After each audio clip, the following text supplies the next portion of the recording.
This is Caiaphas' house, the very house of the high priest who put Jesus Christ on trial, where he was being tried, condemned yet without sin. Oh, the Lord suffered to give us glory.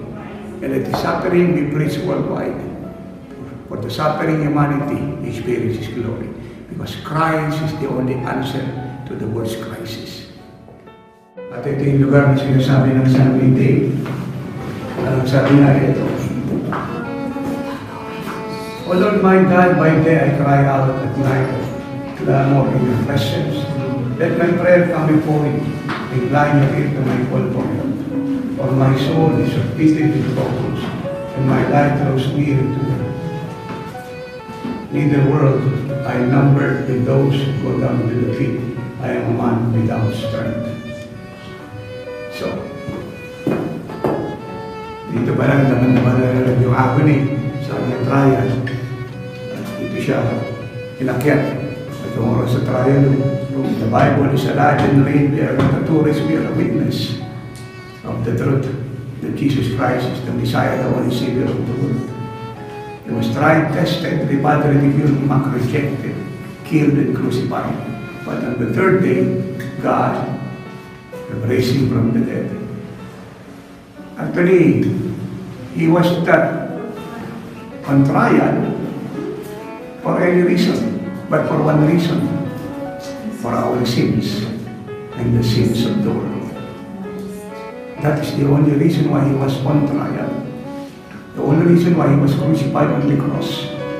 The only reason why he was beaten, tormented, tortured, killed for our salvation. As the prophet Isaiah said in Isaiah 53, 4 and 5, he was wounded for our transgressions. He was bruised for our iniquities. The chastisement for our peace was laid upon him, and by his wounds we are healed. So he suffered to give us glory. That's Peter 1:11. His suffering is done, so glory has come to us.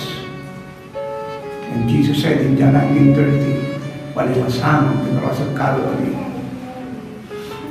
on the mountain called Golgotha, it is finished. People of God, Church of God, Saints of God, sin, sicknesses, diseases, poverty, worry, death, the works of the devil is finished.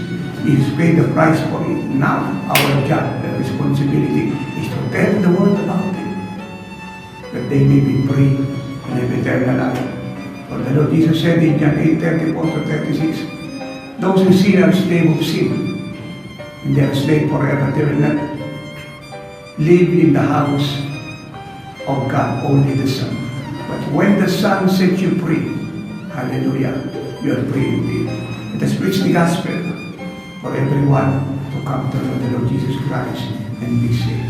God bless you. Proverbs 11:30 tells us, he who wins souls is wise, and that is you as a winner. And all God's people say, Amen.